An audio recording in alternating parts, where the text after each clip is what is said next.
봉독의 뒷말씀 가지고 우리가 하나님 앞에서 함께 은혜 받을 말씀의 제목은 강하신 하나님, 엘로힘이라는 제목으로 함께 은혜를 나누도록 하겠습니다. 여러분, 한국에 계신 분들은 이 도장을 다 새겨보셨을 압니다. 그냥 일반적인 도장도 새기지만 인감 도장을 새깁니다. 오늘 도장 새기는 가게에 손님 한 사람이 찾아왔습니다. 우리가 물었습니다. 도장 하나 새기는데 얼마입니까? 이렇게 물어봤어요. 아주 오래된 얘기입니다. 그때 그 도장 새기는 가게 주인이 하는 말이 1,000원입니다. 근데 한문으로 새기든지 한글로 새기든지 그 가격은 다 똑같습니까? 예, 가격은 변함없이 다 똑같습니다. 손님이 다시 묻습니다. 그럼 이름자가 길든지 짧든지 그 가격이 다 똑같습니까? 이렇게 물어봤어요. 주인이 예, 그렇습니다. 주인의 대답을 듣자 손님은 도장에 새길 이름이 적힌 쪽지를 그 주인에게 내놓았습니다. 그것을 한참 들여다보고 있던 도장집 주인이 물었습니다. 아니 선생님, 어느 것이 이름입니까? 그게 다 이름인데요. 이게 한 사람 이름입니까? 예, 그렇습니다. 아니 선생님, 이런 긴 이름이 어디 있습니까? 있으니까 가져왔죠. 그 이름이 제 아들 이름입니다.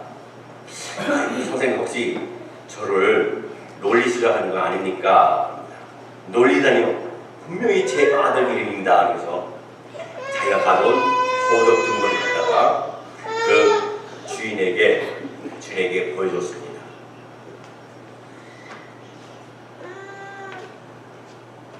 근데 거기에 뭐라고 써있냐면요, 그 이름이 박차고 나온 놈이 셈이나 라는 이름입니다. 그 호적 등본에 올라있는 이름을 정부였어요.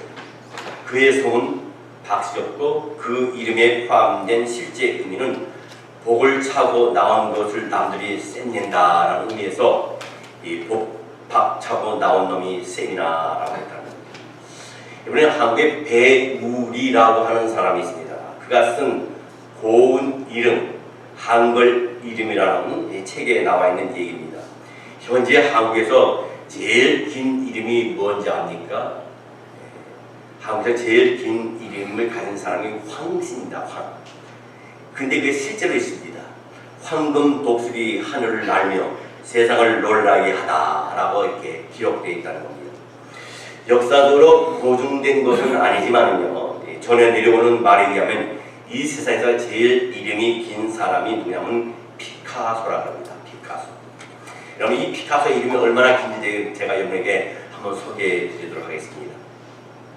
파블로, 딩고, 호세, 프란시스코, 드 파오라, 호안, 드로스, 레메기, 오스, 크리스피노, 드 라산티스마, 트리니나드, 루이스 피카소. 이것이 이름입니다. 보통 우리가 피카소의 이름을 표기할 때에 파블로, 루이스, 피카소라고 이렇게 하지만 원래는 이 피카소가 자신이 애인이 생길 때마다 그 애인을 마음에 새기면서 그 애인의 이름을 자기 이름에 다 삽입했다는 겁니다. 여러분, 한국 코미디 중에 옛날에 사셨던 분은 알겠지만은 웃으면 복이 와요라는 코미디 프로가 있습니다. 많이 젊으신 분은 잘 모를 겁니다. 그 웃으면 복이 와요 그 코미디 프로 중에 한 파트가 있는데 거기는 우리가 잘 알지만 이 비실비실 배삼룡과 지금 이제 배삼룡 씨는 한 3년 전에 이제 작고하셨죠. 그리고 지금 장로님이 되신 부봉석 이 장로님이 이제 한 코너에 나옵니다. 이 코너 나와서 자기 자식의 이름이 얼마나 위대하고 얼마나 좋은지 그걸 서로 알리고 또 이제 자랑하게 사는데, 특별히 이 배삼룡 씨가 자기 아들 이름을 이렇게 지었다고 소개합니다. 자, 다른 건 잘 모르겠는데 그 경쟁자도 자기 나름대로 그 이름을 길게 아주 멋있게 아주 좋은 것은 다 붙였어요. 근데 제가 3가지나 4가지 이름만 제가 알아요. 어떻게 나오면 이 배 성경씨가 그럽니다. 우리 아들의 이름은 배, 수완무, 두루미가, 거북이 이렇게 해갖고 쭉 나오는데 최소 30초부터 1분 동안 그 이름을 되뇌이는 거예요. 그리고 자기 아들을 소개할 때마다 그 얘기를 계속 하는 겁니다. 배, 수완무, 두루미와 거북이. 거북이가 오래 살고 두루미가 높이 나니까 자기 아들이 높은 천국에 나는 두루미 같이 또 거북이 같이 오래 살기를 원하는 그런 마음이 있어서 그런 것 같아요. 그러면 그 이름을 할 때마다 어깨를 둥실둥실 하면서 배, 수완무, 두루미와 거북이 그러면서 하는 생각이 납니다. 여러분, 우리가 이름은 뭡니까? 이름은 그 사람의 캐릭터입니다. 즉 자기 자신을 드러낸다고 할 수 있죠. 그래서 우리는 항상 통성명을 사람을 만나게 되면 하게 됩니다. 우리 한국 사람도 이름에 대한 상당한 비중을 두는 민족이다 이렇게 볼 수 있습니다. 자기의 현재 삶이 이름과 어울리지 않으면 바꾸는 경우도 참 많이 있습니다. 근데 우리나라와 비슷하게 더 하다면 더 할 수 있는 이 이름에 대해서 상당히 신경 쓰고 의미를 부여하는 민족이 어느 민족이라면 이스라엘 민족입니다. 여러분, 하나님의 이름은 다양하고 참 많습니다. 왜 이렇게 하나님의 이름이 다양하고 많으냐? 하나님 되심이 워낙 위대하고 또 넓으시며 깊으시고 높으시기 때문에 어떤 하나의 이름으로 하나님의 모든 것을 나타낼 수 없기 때문에 이런 이름들로 하나님을 표현하는 분이 있습니다. 그래서 하나님을 자신을 계시하신 일이 있어서 이렇게 다양한 이름을 사용한 것을 우리가 보게 됩니다. 이런 다양한 하나님의 이름을 이해하는 것이 하나님을 총체적으로 알아가는 순서다 이렇게 볼 수 있습니다. 그래서 앞으로 계속 하나님의 이름에 대해서 한 달에 2번씩 매달 2번씩 하나님의 이름에 대해서 여러분에게 알려드리고 언급하면서 함께 알아가도록 하겠습니다. 성경 시편 9편 10절 말씀에 보면 이와 같은 말씀이 있습니다. 여호와의 주의 이름을 아는 자는 주를 의지하오리니 이는 주를 찾는 자들을 버리지 아니하심이니이다 하십니다. 우리가 제일 먼저 생각할 하나님의 이름은 엘로힘입니다. 엘로힘의 어근은 엘입니다. 엘이라는 단어에서 엘로힘이 나오는 것인데요. 엘 혹은 엘로하라고 하면서 이 호칭만으로도 하나님이 됩니다. 근데 거기에 의미로 I am을 붙여가지고 우리가 엘로힘이 되는 것입니다. 근데 이 엘이라는 단어의 본래의 뜻은 하나님이시면 강한 자, 전능자, 능력 있는 자를 표기합니다. 스트롱 또는 파워풀 원이라고 합니다. 자, 엘이라는 단어가 히브리 성경으로 쓰여졌잖아요. 히브리 성경에 250회가 나옵니다. 그리고 엘로힘이라는 단어가 전체 성경에 2500회나 되도록 엘로힘이라는 단어가 나옵니다. 여러분, 우리가 성경 창세기 1장 우리가 오늘 읽었습니다만 창세기 1장이만 해도 엘로힘이라는 하나님의 이름이 31번이 나옵니다. 창세기 1장 1절 말씀에 태초에 하나님이 천지를 창조하시니라 하거든요. 이것을 우리가 바꿔서 읽으면 태초에 엘로힘이 천지를 창조하시니라 이렇게 읽어도 무방한 줄을 압니다. 여러분, 창세기 1장을 통해서 우리에게 계시하신 엘로힘 하나님에 대해 알아보도록 하겠습니다. 첫째로 엘로힘 하나님 그분은 만물을 창조하신 하나님이라는 사실입니다. 여러분, 창세기 1장 1절에 성경 첫 번째 구절은 바로 엘로힘 하나님이 천지를 창조하셨다고 선언을 합니다. 그런데 천지를 창조하신 하나님을 나타내는 단어가 그냥 엘이 아니라 엘로힘이라는 겁니다. 복수로 쓰여졌습니다. 엘이라는 단어는 하나고 God에서 가십니다. 근데 엘로힘 뭡니까? God에다가 뒤에다 S를 붙여서 복수로 뭡니까? 엘로힘이라는 거예요. Gods, 가스라는 겁니다. 이것을 둘도 아닌 3개 이상의 존재를 의미하기 때문에 엘로힘이라고 부여했습니다. 여러분, 성경학자들은요 대체로 가능성 있는 2가지 해석을 제시합니다. 그 첫 번째 해석으로는 삼위일체이신 성부와 성자와 성령 하나님이 존재하시는 하나님을 나타내기 위해서 이 엘로힘이라는 복수의 하나님을 썼다고 얘기합니다. 창세기 1장에 보면 인간을 창조하실 때 하나님이 어떻게 말씀하셨습니까? 창세기 1장 6절 말씀이 보게 되면 하나님이 이르시되 우리의 형상을 따라 우리의 모양대로 우리가 사람을 만들고 그들로 바다의 물고기와 한대의 새와 가축과 온 땅과 땅에 기는 모든 것을 다스리게 하자 하시고 라고 하십니다. 이어서 우리가 많이 나오는 반복적으로 나오는 말씀 뭡니까? 우리라고 하는 말씀입니다. 하나님은 한 분 하나님이 이 세상을 창조하신 것이 아니라 성부 하나님, 성자 하나님, 성령 하나님께서 하나가 되셔서 이 우주 만물을 창조하셨던 것을 분명히 강조하기 위해서 엘로힘이라는 말씀, 우리라는 말씀을 그다 삽입한 겁니다. 여러분 전통적인 해석은 성부와 성자와 성령이 삼위하게 계신 하나님이 일체가 되어서 천지를 창조하셨다는 사실을 선언하기 위해서 이 말씀을 우리에게 하실 것이에요. 두 번째 해석의 가능은 뭐냐면요, 히브리서에 보면요, 종종 아주 대단한 능력이나 어떤 대단한 위험을 나타낼 때 꼭 복수를 사용했습니다. 예를 들어서 물하면 모릅니다. 모래요. 그냥 우리가 먹는 물은 모릅니다. 그렇죠? 근데 물이 더 위대하고 힘이 있고 파워가 있기 위해서는 거기다 S를 붙여서 뭡니까? 워러스라고 복수로 사용합니다. 이와 같이 여기서 엘이라는 단수 대신에 엘로힘을 사용하는 것은 놀라운 능력을 가지신 하나님을 나타내기 위해서 엘로힘이라고 하는 말씀을 성경에 기록하고 있습니다. 성경 로마서 1장 20절 말씀에 보면 이런 말씀이 있습니다. 창세로부터 그의 보이지 아니하는 것들 곧 그의 영원하신 능력과 신성이 그가 만드신 만물의 구경이 보여 알려졌나니 그러므로 그들이 핑계하지 못할지니라. 그러므로 그들이 핑계하지 못할지니라 했어요. 만물을 보면요, 그것을 지으신 하나님의 능력과 신성이 깃들어 있는 것을 우리가 보게 됩니다. 우리는 어디에 관광을 가거나 어디에 구경을 갔을 때 정말 놀라운 어떤 어마어마한 광경과 풍경과 경치를 봤을 때 입이 쫙 벌어집니다. 그리고 우리 크리스찬이라고 찬양을 하고 싶어요. 그리고 어떤 사람은 찬양을 하기도 합니다. 저는 제주도에 갔을 때 제주도에 성산 일춘봉이가 있습니다. 꼭두 새벽에 4시에 일어나서 열심히 산 거의 1시간 거리로 올라가요. 그리고 그러면 성산 일춘봉에 올라오면 태양이 막 떠오릅니다. 그럼 거기서 주 하나님 지으신 모든 세계의 찬양을 막 부르요. 그리고 설악산에 갔을 때도 설악산 우리 신학생들과 함께, 예? 우리 교수들하고 같이 설악산에 올라갔어요.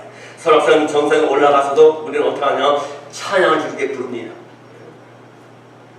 참 아름다워라 주님의 세계는. 제가 북한에 갔을 때 금강산이나 요양산에서도 찬양을 불렀습니다. 주 하나님 지으신 모든 세계 참 아름다워라 주님의 세계는 찬양을 불렀습니다. 미국에서는 요세미티나 아니면 그랜드 캐년에 갔을 때 그 그랜드 캐년과 요세미 그 장대함과 그 어마어마한 거대한 그 풍경을 보고 거기서 참 아름다워라 주님의 세계 주 하나님 지으신 모든 세계 찬양을 부르게 됐다는 사실입니다. 요한계시록 4장 10절로 11절 말씀에 보면 모든 시대를 대표하는 24명의 장로들이 천국에 도달했을 때 보좌에 앉으신 하나님 앞에 엎드려 그 하나님을 경배하는 놀라운 고백이 나옵니다. 24장로들이 보좌에 앉으신 이 앞에 엎드려 세대토록 살아계시는 이에게 경배하고 자기의 관을 보좌 앞에 드리며 이르되라 했습니다. 이러면 하나님은 영광과 존귀를 받으시기만 하고 찬양과 경배를 받기 합당한 주님이신 줄 믿습니다. 왜 그렇습니까? 그 이유는 하나님이 천지를 창조하셨기 때문이고 저와 여러분을 창조하셨기 때문인 줄 믿습니다. 두 번째로 엘로힘이신 하나님은 어떤 하나님이시냐? 인간을 창조하신 하나님이신 줄 믿습니다. 창세기 1장에 엘로힘 하나님의 창조 사역 중에 그 사역의 절정에 창조하는 존재는 누굽니까? 바로 저와 여러분, 인간을 창조하셨습니다. 6주 동안 모든 만물을 다 창조하셨습니다. 그리고 여세 되는 날 어떻게 됐습니까? 여세 되는 날 첫 시간부터 짐승을 만드셨습니다. 그리고 마지막 짐승 만든 후에 마지막에 인간을 만드셨습니다. 그 인간을 만드시는 것이 가장 하나님의 창조 중에 클라이막스입니다. 정성을 다해서 하나님의 모습, 우리의 모습대로 저와 여러분을 창조하신 줄 믿습니다. 여러분 크리스찬 의사로서 지금은 고인이 됐지만은 폴 브랜드라고 하는 사람이 있습니다. 그 폴 브랜드라는 박사가 필립 얀시라고 하는 크리스찬 작가와 함께 쓴 책인데 그 책 이름이 나를 지으신 하나님의 놀라운 손길이라는 책입니다. 이 책에서 그는 자기가 의사로서 처음 현미경이 발견됐을 때 그 현미경으로 살아있는 세포를 관찰했을 때 충격과 감동은 평생 잊지 못한다는 말이 있습니다. 여러분 성경 시편 139편 14절 말씀에 보면 내가 주께 감사하오면 나를 지으시니 쉬니 기묘하심이라 주께서 하시는 일이 기이함을 내 영혼이 잘 아나이다 했습니다. 내가 주께 감사하오면 이 감사하오는 다시 번역하면 뭡니까? 내가 주께 감격하오는라는 뜻으로 해석할 수 있어요. 내가 주께 감사하오는 나를 지으시니 신이 기묘하십니다. 여러분 영어 성경에는 뭐라 쓰냐면 원더풀 메이드라 표현이 있습니다. 가만히 생각해 보면 인간의 창조는 정말 원더풀합니다. 여러분 자녀들이 처음에 세상에 갔을 때 얼마나 원더풀합니까? 얼마나 원더풀해요. 여러분 우리가 아는 우리 교회 모든 식구들이 다 원더풀하는 분 있습니다. 여러분의 앞에 앉은 분도, 여러분의 옆에 앉으신 분도, 여러분의 뒤에 앉으신 분도 다 원더풀하십니다. 여러분 그런 분을 위해서 우리 옆에 사람에게 당신은 원더풀 하십니다 한번 하겠습니다. 시작. 당신은 원더풀 하십니다. 부부간에는 왜 안 하세요? 당신은 원더풀 하십니다. 어떤 분은 보다가 하면서 창세기 1장에서 엘로힘 즉 하나님이라는 단어가 다음으로 많이 나오는 단어가 뭡니까? 가라사대입니다. 그 다음 가라사대 다음으로 가장 많이 나온 단어가 뭡니까? 종류대로. 그 종류대로라는 말은 무슨 말입니까? 하나님 말은 말같이, 소는 소같이, 돼지는 돼지같이, 사람은 사람같이, 원숭이는 원숭이같이 종대로 다 만들었다. 근데 유일하게 사람을 사람같이 만드셨다는 말이 없어요. 사람은 종류대로 만들었다는 말씀이 없습니다. 뭡니까? 사람은 하나님의 형상대로 저와 여러분을 만드셨다고 하셨습니다. 하나님을 알고 하나님을 느끼고 판단할 수 있는 지성과 감성과 의지를 지닌 인격적 존재이신 것처럼 하나님은 우리 인간을 알고 느끼고 판단할 수 있는 존재, 사랑할 수 있는 존재, 그리고 창조주인 하나님을 닮아서 창조가 가능한 존재, 그래서 그 창조성을 가지고 과학과 문화를 바꿔줄 수 있는 놀라운 존재로 저와 여러분을 만드셨습니다. 그 어떤 세상의 동물들도 사람을 능가할 수 없습니다. 그렇기 때문에 인간은 하나님의 특별한 사랑의 대상이고, 그렇기 때문에 사람은 특별한 하나님의 기대의 대상이라는 겁니다. 우리가 인간답게 산다는 것은요, 바로 이런 엘로힘 하나님의 기대에 부응하는 삶이 바로 인간답게 사는 삶입니다. 우리가 하나님의 기대에 부응하는 삶을 살면 어떻게 해야 됩니까? 먼저 하나님이 기대하시는 것이 무엇인지 알아야 된다. 하나님의 뜻을 알면 하나님과 어떻습니까? 사귀고 교제가 있어야 됩니다. 인간이 범죄한 결과에 하나님과의 교제가 끊어졌습니다. 그러나 하나님은 인간을 타락한 상대로 그다음 내버려 두지 아니하십니다. 예수 그리스도를 이 땅에 보내셨습니다. 주님이 우리의 죄를 짊어지시고 십자가에 돌아가시기 하심으로 우리가 구원을 받게 될 줄 믿습니다. 우리가 구원받음으로 하나님과의 교제가 회복된 것입니다. 성경 고린도전서 1장 9절 말씀에 보면 너희를 불러 그의 아들 예수 그리스도 우리 주와 더불어 교제하게 하시는 하나님은 미쁘시도다 하십니다. 예수를 통해서 하나님과의 교제가 가능하도록 도우신 그 신실한 하나님을 찬양하는 것인 줄 압니다. 그분은 우리의 경배를 받으시려고 하고, 그분은 우리와 교제하기를 원하시고, 그분은 우리의 찬양을 받으시기를 원하십니다. 마지막 세 번째로 엘로힘의 하나님은 어떤 하나님이냐? 인간에게 복 주시기를 원하시는 하나님이십니다. 여러분, 엘로힘 하나님은 자신을 닮은 존재로 인간을 창조하시고 제일 먼저 복을 주셨습니다. 창세기 1장 28절 말씀에 보면 하나님이 그들에게 복을 주시며 하나님이 그들에게 이르시되 생육하고 번성하여 땅에 충만하라, 땅을 정복하라, 다 바다의 물고기와 하늘의 새와 땅에 움직이는 모든 생물을 다스리라 하시니라 하셨습니다. 그래서 그들이 하나님이 처음 창조하신 사람인 바로 아담과 하와입니다. 하나님은 아담과 하와를 창조하시고 첫 번째 그들에게 뭘 주셨습니까? 복을 주셨습니다. 기독교 문화의 영향을 받고 있는 서구권에서 서로 만났을 때 나누는 인사가 없습니까? 우리 한국 사람들은 안녕하세요, 처음 뵙겠습니다. 이 크리스찬들은 어떡합니까? 만났을 때, 처음 만났을 때도 없고 헤어질 때도 God bless you, God bless you. 이스라엘 민족은 샬롬, 하나님의 평안이 당신에게 있기를 원합니다. 하나님 우리를 복 주시기를 원하십니다. 또 우리가 받은 복을 통해서 거기 흘러 나가기를 기대하시는 분이 우리 하나님인 줄 믿습니다. 물론 사람이 범죄하면 거룩한 하나님은 우리를 때리실 때가 있고 우리를 징계하실 때가 있고 우리를 심판하실 때가 있습니다. 그러나 그것은 일시적인 것이에요. 우리 자녀를 키울 때 자녀가 잘못했을 때 어떤 잘못한 것을 갖다 계속 강조하면서 하루 이틀도 아니고 1년 360일 수십년 동안 때리지는 않지 않습니까? 그렇죠? 하나님의 자녀가 잘못했을 때는 채찍을 줄 때도 있고 징계하실 때도 있습니다. 심판하실 때도 있습니다. 그러나 그것은 일시적이라는 것입니다. 왜? 하나님의 본심은 그게 아니라는 겁니다. 하나님의 본심은 어떤 본심이냐? 성경 예레미야 애가 3장 33절 말씀에 보면 주께서 인생으로 고생하게 하시며 근심하게 하시면 본심이 아니시로다. 여러분 예레미야 당시에 이 이스라엘 백성들은 그들의 잘못으로 말미암아 바벨론의 침략을 받고 심한 고통 중에 있었습니다. 그 고통받는 백성을 보신 하나님 뭐라고 말합니까? 너희들이 고통하는 것 나도 다 마음이 아프다. 내가 너희들을 미워해서 이렇게 채찍을 때리겠느냐? 너희들이 고생하도록 보내준 것이 내 본심이 아니다 하는 말씀이에요. 그래서 하나님 우리가 돌이켜서 회개할 때 우리의 모든 것을 회복해 주시는 하나님인 줄 믿습니다. 한 예로 노아 시대에 사람이 범죄했을 때 하나님은 채찍을 들고 어떡합니까? 그 시대에 홍수를 내렸습니다. 그 홍수를 심판하셨습니다.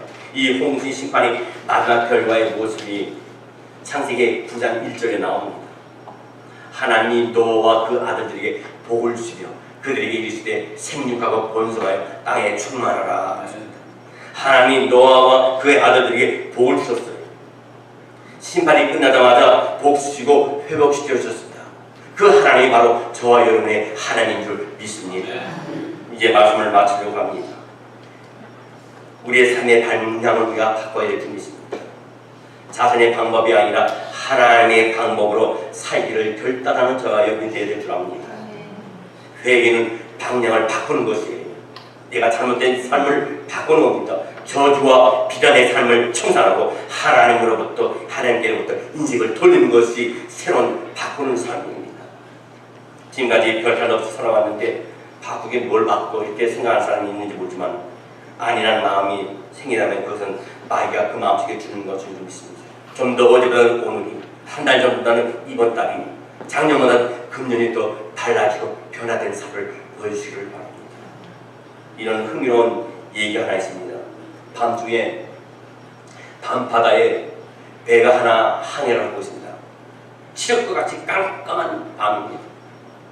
근데 갑자기 먼 곳에서 아주 가깝기도 하고 먼 곳에서 불이 하나 보입니다. 너무 놀라서 상대방에게 긴급 타전을 합니다. 당신의 방향을 동쪽으로 10도만 트십시오. 그랬더니 즉각적으로 그것은 답이 옵니다. 그럴 수 없어. 당신이 서쪽으로 10도 돌리십시오. 그러니까 이 화가 난 이 선장이 다시 메시지를 보냅니다. 나는 해군 함장이다. 명령이다. 항로를 병행하라. 이것은 나의 통치 권한이 있다. 몇 초 후에 다시 그쪽에서 메시지가 들려옵니다. 저는 2등 수경입니다. 하지만 방향을 바꿀 수 없습니다. 함장님이 항로를 바꾸셔야 됩니다. 화가 극도로 올라온 이 함장이 최후 통첩의 메시지를 그 사람에게 얘기합니다. 이 배는 전투합니다. 이 배는 전투합니다. 앞으로 전진한다. 그러다 앞에 있던 사람이 퉁명스럽게 즉각적으로 이런 대답이 돌아옵니다. 그렇다면 함장님 마음대로 하십시오. 여기는 등대입니다. 여러분, 이 이야기를 통해서 우리 인생의 모습을 반추해 볼 수 있다는 겁니다. 부부간에는 늘 서로에게만 바꾸라고 할 때가 많이 있어요. 당신 바꾸라고 합니다. 그러면 자신이 바꿀 생각을 하지 않습니다. 배우자를 바꾸기를 원하십니까? 성경은 자기 자신이 바꾸라고 합니다. 내가 먼저 인생의 항로를 바꿔야 됩니다. 그러면 가정이 달라집니다. 내 생각을 바꿔야 됩니다. 내 신앙관을 바꿔야 됩니다. 자녀가 바뀌면 가정이 평화롭습니까? 가정이 행복합니까? 아닙니다. 부모가 바뀌어야 자녀가 행복하고 그 가정이 행복합니다. 하나님의 방법대로 인생을 살기를 결단하는 이 시간이 되기를 바랍니다. 주님을 예배하고 그와 더불어 교제하고 나를 복신 하나님의 의도대로 보호 나누는 존재로 살기를 결단하는 이 시간이 되시기를 주의 이름으로 축원합니다. 그러면 이 순간부터 엘로힘 하나님의 능력과 지혜를 경험하는 복된 저와 여러분의 인생이 펼쳐지기를 주의 이름으로 축원합니다. 기도하겠습니다.